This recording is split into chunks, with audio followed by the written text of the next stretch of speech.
ಇನ್ನು ಮುಂದೆ ನಿಮ್ಮ ನೆಚ್ಚಿನ ಧಾರಾವಾಹಿಗಳ ಫುಲ್ ಎಪಿಸೋಡ್ಗಳು ಸನ್ ನೆಕ್ಸ್ಟ್ ಆಪ್ನಲ್ಲಿ ಮಾತ್ರ.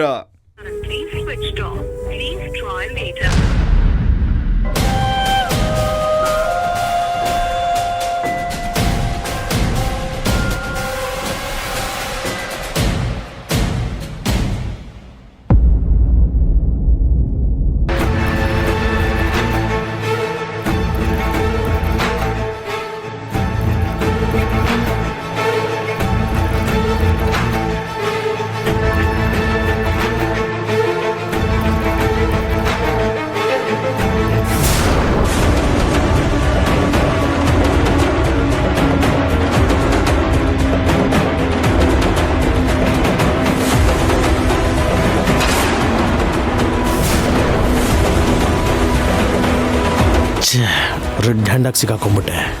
ಇನ್ನು ಇವನು ಏನು ರಾದಂತ ಮಾಡ್ತಾನೋ ಏನೋ.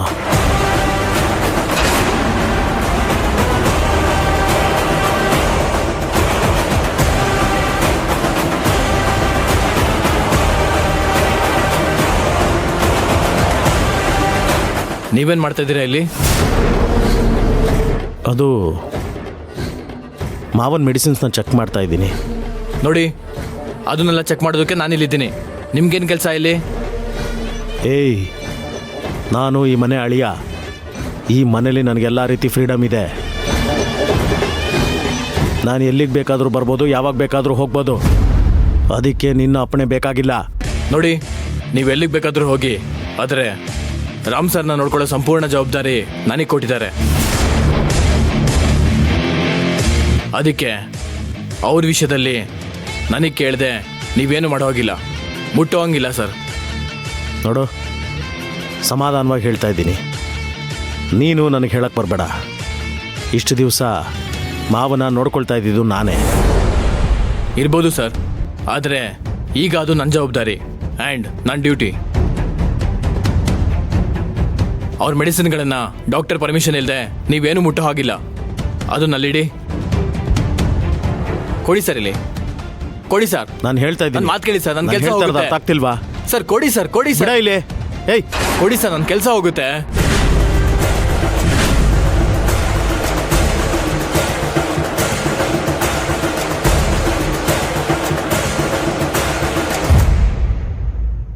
ನೀನೇನು ಮಾಡ್ತಿದ್ಯಾ ಪ್ರಭು ಇಲ್ಲಿ?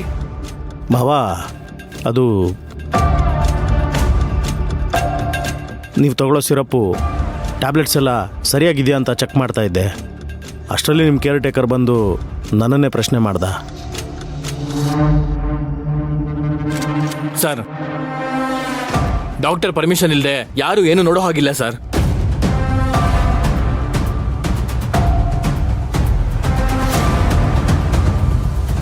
ಅಲ್ಲಮ್ಮವ, ಮನೆಯವ್ರನ್ನ ಹೊರಗಿನವ್ರ ಹಂಗೆ ನಡೆಸ್ಕೊಂಡ್ರೆ ಹೇಗೆ?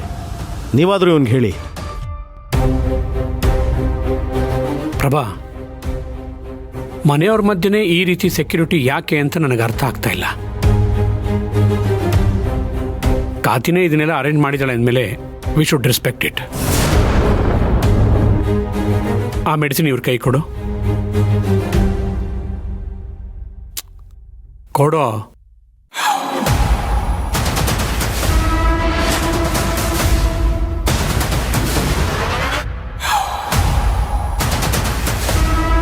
ಕಾತಿ ತುಂಬ ಕೇರ್ ತಗೊಂಡು ಇದನ್ನೆಲ್ಲ ಅರೇಂಜ್ ಮಾಡಿದಾಳಲ್ವಾ. ಅವಳ ಕೆಲಸ ಅವಳು ಮಾಡಿದಾಳೆ. ನಿನಗೆ ಮಾಡೋದಕ್ಕೆ ಬೇಕಾದಷ್ಟು ಕೆಲಸ ಇದೆ, ನೀನು ಅದನ್ನು ನೋಡ್ಕೋ ಸಾಕು. ಸರಿ ಮಾವ, ಆಯಿತು. ನೀವು ರೆಸ್ಟ್ ಮಾಡಿ. Good night. ಓಕೆ. ಅಂದಾಗೆ ಪ್ರಭು,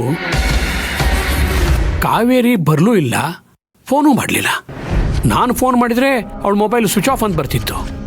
ಯಾವುದಕ್ಕೂ ನಾಳೆ ಒಂದು ಅವಳಿಗೆ ಫೋನ್ ಮಾಡಿ ಆಫೀಸ್ಗೆ ಹೋಗೋಕೆ ಮೊದಲು ನಾನು ಬಂದು ನೋಡೋಕೆ ಹೇಳು.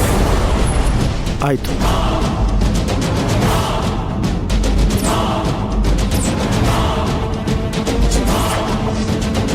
ಅದೇನು ಮೋಡಿ ಮಾಡಿದಳೋ ಪುಣ್ಯಾತ್ಗಿತ್ತಿ. ಈ ಮನೆಯವ್ರಿಗೆ 24 ಗಂಟೆನೂ ಕಾವೇರಿದೆ ಚಿಂತೆ. ಥತ್, ನನ್ನ ದಾರಿಗೆ ಮುಳ್ಳಾಗಿ ಅಡ್ಡ ನಿಂತಿರೋ ಆ ಕಾವೇರಿನ ಮೊದಲು ನನ್ನ ದಾರಿಯಿಂದ ಕಿತ್ತಾಕ್ಬೇಕು.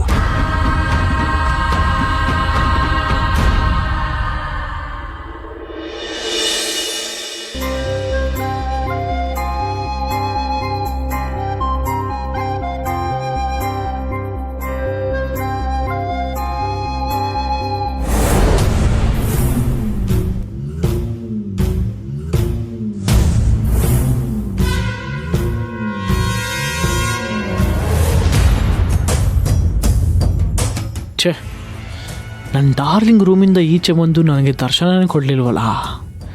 ಪಾರ್ಟಿಯಿಂದ ಬಂದಮೇಲೆ ಇವಳು ಹೀಗೆ ಐಸ್ ಥರ ತಣ್ಣಗಿರೋದು ನೋಡಿದ್ರೆ ಅಲ್ಲೇನೋ ಆಗಿದೆ. ಅದನ್ನು ಹೇಗೆ ತಿಳ್ಕೊಳ್ಳೋದು?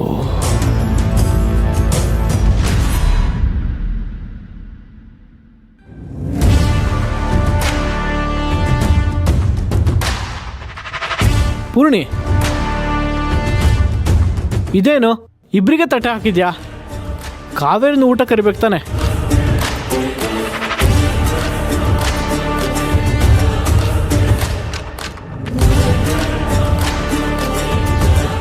ಪರವಾಗಿಲ್ಲ, ನೀವು ಊಟ ಮಾಡಿ, ಅವಳು ಆಮೇಲೆ ಮಾಡ್ತಾಳೆ.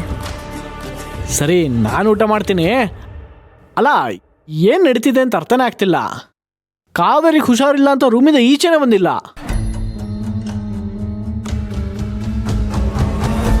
ಅಲ್ಲ, ಅಂಥದ್ದು ಏನಾಗಿದೆ? ಹೋಗಲಿ, ಏನೋ ದೊಡ್ಡ ಇನ್ಫೆಕ್ಷನ್ ಅನ್ನೋದಕ್ಕೆ ಡಾಕ್ಟ್ರ್ ಹತ್ರನೂ ಕರ್ಕೊಂಡೋಗಿಲ್ಲ. ಎದ್ದು ಬಂದು ಊಟ ಮಾಡೋಕ್ಕಾಗದೇ ಇರೋ ಸಮಸ್ಯೆ ಏನು ಅಂತ ಅರ್ಥ ಆಗ್ತಿಲ್ಲ. ಹಾಂ, ಇಷ್ಟೆಲ್ಲ ಇವನಿಗೆ ಯಾಕೆ ಬೇಕು ತಲಹರಟೆ ಅಂತ ಅನ್ನಿಸ್ಬೋದು. ಏನೋ ಒಂದು ಡೀಪೆಸ್ಟ್ ಕನ್ಸರ್ನಿಂದ ಕೇಳ್ತಿದ್ದೀನಿ ಅಷ್ಟೆ.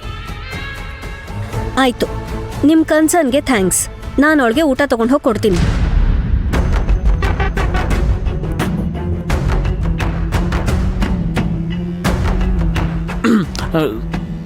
ಸರಿ, ನೀನು ರೆಡಿ ಮಾಡು, ನಾನು ಬಂದೆ.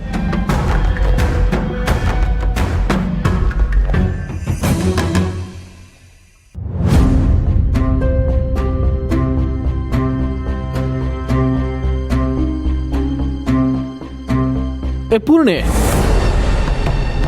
ಏನು ಇನ್ನೂ ಇಲ್ಲೇ ನಿಂತಿದ್ಯಾ? ಒಳಗೆ ಹೋಗೋಣ ಬಾ, ಊಟ ಕೊಡೋಣ. ನೀವ್ಯಾಕ್ರಿ ಬರ್ತೀರಾ? ಏನೇ ನೀನು? ನಾನೇನು ಹೊರಗ್ನೋಣ? ನೋಡು, ಒಂದಷ್ಟು ಇಂಪಾರ್ಟೆಂಟ್ ಪೇಪರ್ಸ್ಗೆ ಸೈನ್ ಮಾಡಿಸ್ಬೇಕು. ಅವಳು ಆಫೀಸ್ಗೂ ಬರ್ತಾ ಇಲ್ಲ. ಸುಮ್ಮನೆ ನೀನು ಬಾ, ನೀನ್ಯಾಕೆ ತಲೆ ಕೆಡಿಸ್ಕೊತ್ಯಾ?